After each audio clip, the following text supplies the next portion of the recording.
নমস্কার, welcome to my YouTube channel English competitive English with PP sir. Okay, আজকে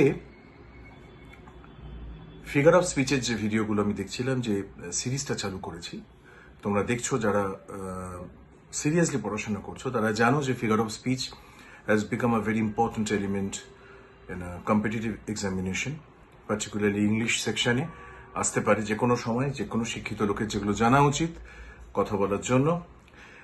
এটা linguistic এবিলিটিটাকে বাড়ায়, communicative স্কিলটাকে বাড়ায়। ওকে, সো লেটস বিগিন। আজকে আমি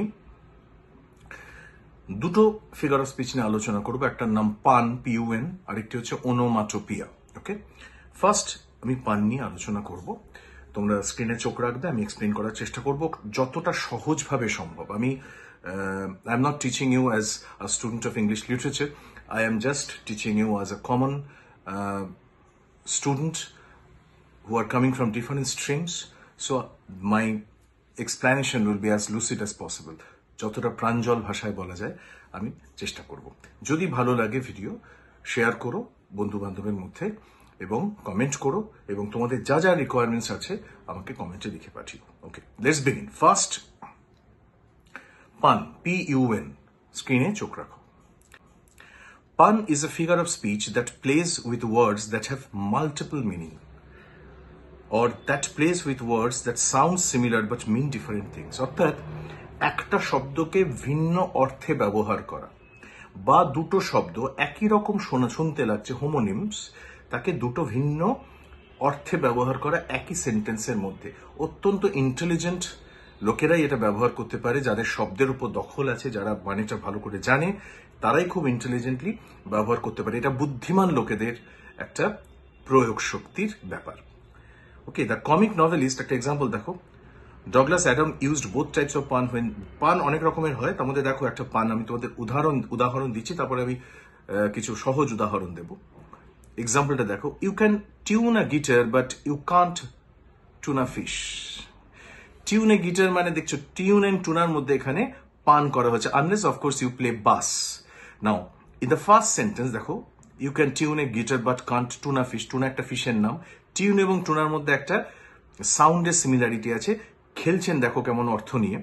Adams punch on the similar sound tune and tuna, while in the second he puns on the two meanings of the word bass, musical instrument bass একটা, এবং একই সঙ্গে বাস হচ্ছে এক ধরনের মাছ। তুমি গিটারটাকে টিউন করতে পারো, টুনাকে করতে পারবে না। মজা করে বলা, জেনারেলি পানের অর্থ হচ্ছে, পান যখন ব্যবহার করা হয় তার অর্থই হচ্ছে খুব ইন্টেলিজেন্টলি সেটাকে ব্যবহার করা, তার মধ্যে বুদ্ধিমত্তার ছাপ থাকবে এবং একটা ফান এলিমেন্টও তার মধ্যে থাকবে। ওকে, বাস একটা মাছ, সেটাকে দুটো ভাবে ব্যবহার করা হলো। গিটারের সাথে বাস, যেমন বাস গিটার বলা হয়, বা বাস একটা সাউন্ড, এক ধরনের পার্টিকুলার সাউন্ড, আর বাস একটা মাছও বটে। তো একই সঙ্গে দুটো অর্থে যখন কোনো শব্দ ব্যবহার করা হয়, তার দুটো অর্থ হয়, তাকে বলে পানি। এবার দেখো কিছু সহজ example. A bicycle Kant stand on its own. Bicycle নিজে দাঁড়াতে পারে না, কারণ বিকজ ইটস টু টায়ার্ড, মানে দুটো টায়ার আছে। একই সঙ্গে আমরা বলতে পারছি সে খুব টায়ার্ডও বটে। দেখো শব্দের মজা এখানে বলে শব্দকে বিভিন্ন মজার অর্থে ব্যবহার করা। যেহেতু খুব টায়ার্ড হয়ে গেছে, বাইসাইকেল দাঁড়াতে পারছে না। No matter how much you push the envelope, it will it will still be stationary. No matter how much you push the envelope, it will still be stationary. Stationary object, যেখানে stationery goods পাওয়া যায়, অর্থাৎ যেখানে pencil, pen ইত্যাদি পাওয়া যায়, সেটা তো এটা স্টেশনারি বটে। At the same time stationary মানে যে এক জায়গায় রয়ে গেছে, স্থানু। ওকে, একই শব্দকে দুটো আলাদা আলাদা শব্দ, একটা ই দিয়ে একটা এ দিয়ে ব্যবহার করা হচ্ছে মজা অর্থে। নেক্সট এক্সাম্পল দেখো, pessimist blood type is always B negative. B negative কেন? যেহেতু পেসিমিস্টরা সবসময় নেগেটিভ চিন্তা ভাবনা করে। Two peanuts walk into butter, দুটো বাদাম ঢুকেছে একটা বারে, অ্যান্ড ওয়ান ওয়াজ অ্যাসল্টেড মানে কাউকে আক্রমণ করা হয়েছে, এখানে অ্যাসল্টেড মানে যেখানে সল্ট নেই। Okay, reading while sunbathing makes you well red. যখন রোদের মধ্যে তুমি বসে কিছু পড়ছো, তোমাকে ওয়েল রেড দেখা মানে তোমাকে লাল হয়ে যাবে তোমার চেহারা, সেই অর্থে ওয়েল রেড। আবার ওয়েল রেড যখন তুমি মুখে বলছো, তার মানে হচ্ছে যে প্রচুর পড়াশোনা করেছে। এইভাবে আমরা পানিংকে ব্যবহার করি। আরো কিছু দেখো, after hours of waiting for the bowling allay to open, we finally goat the ball rolling. Finally goat the ball rolling মানে বোলিং এলেটে যখন খুললো, বল তো রোল করলোই, কিন্তু তুমি যখন ইডিয়াম হিসেবে এটাকে শুনছো, গট দ্য বল রোলিং মানে আলটিমেটলি ইট স্টার্টেড। ওকে, দুটো মানে একসাথে ব্যবহার করা হচ্ছে। Always trust a glue salesman. যে গ্লু সেলসম্যান মানে যে আঠা বিক্রি করতে আসছে, they tend to stick to their word. আঠা কি করে? স্টিক করে রাখে, আটকে রাখে। গ্লু সেলসম্যানরা তাদের কথাতেও স্টিক করে থাকে, অর্থাৎ তারা কথা থেকে নড়ে না। মজা করে বলা, অফকোর্স। গ্লু এবং স্টিকটাকে দুভাবে ব্যবহার করা হলো। এভরি ক্যালেন্ডার ডেজ আর নাম্বারড। ক্যালেন্ডারের দিকে দেখো, প্রত্যেকটা ডেজ হচ্ছে নাম্বার দিয়ে তৈরি, সেই অর্থে নাম্বারড। আবার ক্যালেন্ডার ডেজ আর নাম্বারড মানে আমাদের জীবনটাও খুব ছোট, সময়টাও ছোট, প্রত্যেকটা মাসই ছোট। নাম্বারড মানে এখানে অল্প কিছুদিনের জন্যই ক্যালেন্ডার থাকবে। ওকে, স্বল্প সময়ের জন্য, it's ephemeral, transitory. Okay, a dog gave birth to puppies near the road and was cited for littering. Littering মানে নোংরা করা। আবার লিটার অফ ডগস মানে আ গ্রুপ অফ পাপিস। একদল ছোট্ট ছোট কুকুরকে বলা হয়, কুকুরের বাচ্চাকে বলা হয় litre. A collective noun. So দুটো, লিটার মানে নোংরা করা, অপরিষ্কার করা, আবার লিটার মানে একদল পাপিও বটে। দুটো অর্থেই ব্যবহার করা হচ্ছে মজা করে। If you don't pay your exorcist, ওঝাকে যদি তুমি টাকা না দাও তাহলে কি হবে? You will get repossessed. আবার তোমাকে ভর করবে। সে কে করবে? এবারে ভূত করবে না, ওঝা এসে তোমার উপর ভর করবে টাকা দাও বলে। So these are all examples of punning. Punning আমরা সবসময় ব্যবহার করতে পারি না, কারণ সে যোগ্যতা সবার থাকে না, সে শব্দের উপর দখল সবার থাকে না, সে ইন্টেলিজেন্স উইচি লেভেলটাও সবাই থাকে না। সুতরাং punning is a very very intellectual figure of speech. তবে পরীক্ষায় আসতে পারে, দিয়ে বলতে পারে যে এইটা কোন ফিগার অফ স্পিচের এক্সাম্পল। একটা সেন্টেন্স দিয়ে বললো যে after hours of waiting god, যে কোনো একটা এক্সাম্পল এখান থেকে নিয়ে নাও, নিয়ে যদি তুমি বসে প্রশ্ন করো যেগুলো কোন কোন ফিগার অফ স্পিচ বলে চারটে দিয়ে দেয়, তুমি যদি এক্স্যাক্টলি না জানো পানিং, তুমি কিন্তু বলতে পারবে না। Okay, next come to another figure of speech which is called onomatopoeia. Onomatopoeia হচ্ছে, যারা বাংলা স্টুডেন্ট তারা বুঝতে পারবে, ধন্যাত্মক অব্যয়। অর্থাৎ যখন কোনো শব্দ সাউন্ডটাকে নকল করে তৈরি হচ্ছে।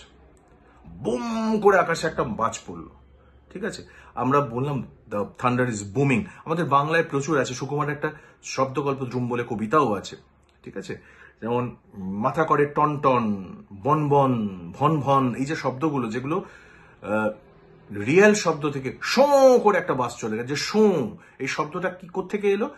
বাসের গতি থেকে যে আওয়াজটা তৈরি হলো, সেই আওয়াজটাই আমরা শব্দের পরিবর্তন করলাম, এটাকে বলে ওনোমাটোপিয়া। ইংলিশে সেক্ষেত্রে দেখো, onomatopoeia is a type of word that imitates মানে নকল করে দ্য সাউন্ড ইট ডিসক্রাইবস।